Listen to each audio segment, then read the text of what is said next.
Mga palangga, so for today's video ay magbibigay tayo ng reaksyon doon sa isang comment ng isang estudyante natin dati, no?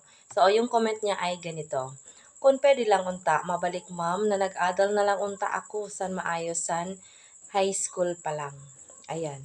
So mga palangga, parang napapansin natin na parang may pagsisisi doon sa tono ng kanyang comment or doon sa kanyang mensahe. Itong mensahe niya ay, do'n 'to sa isang ano ko, sa isang live na kung saan ay parang may tinatakal ako doon na parang motivation do'n sa mga estudyante. So, ganyan mga palangga. So, sinasabi nga natin na yung pagsisisi ay laging nasa huli. Pero lagi lamang nating iisipin na kahit na nasa huli, hindi pa rin siya natin masasabi na talagang wala na talagang chance. Ayan. So, totoo po yan mga palangga dahil ako din mismo ay nagkaroon din ng kaparehong pagsisisi noong ako ay nasa high school.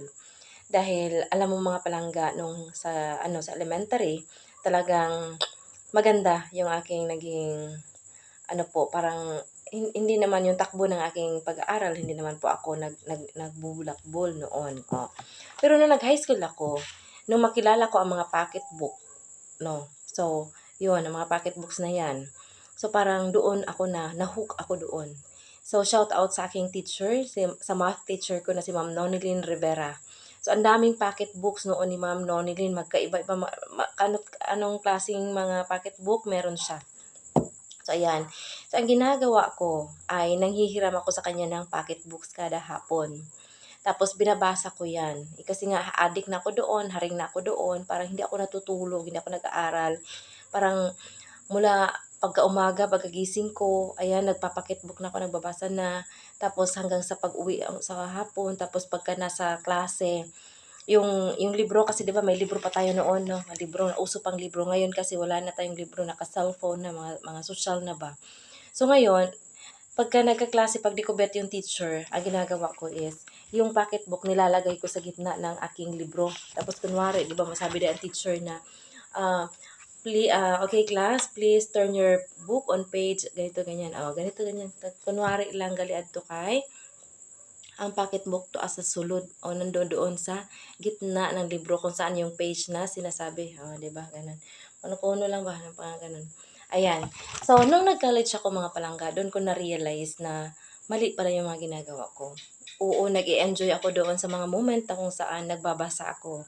Marami akong natutunan, parang mga gano'n. Marami akong parang yung imagination ko ay parang nagiging broad dahil do'n sa mga do'n sa mga story na aking binabasa. At noon sa likod 'di ba may invitation niyan na puwede kang maging writer, ayan. So parang na-motivate ako doon. Only that wala nga akong cellphone, wala akong kagamitan, only a pen and a pencil, a pencil and a parang may papel kag pencil lang na parang papel kag ballpen lang igwa ako, notebook. So, nagsusulat-sulat ako ng mga stories, gano'n, pero hindi ko natatapos kasi siyempre ikaw ba naman magsinulat, 'di ba? Parang gano'n.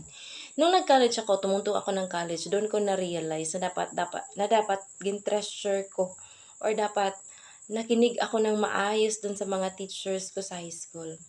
Dahil sa college pala iba ang approach. Dahil 'pag ano lang, parang yung instructor natin or yung mga teachers natin doon sa college ay nag-aano na lang, nag-i-instruct na lang.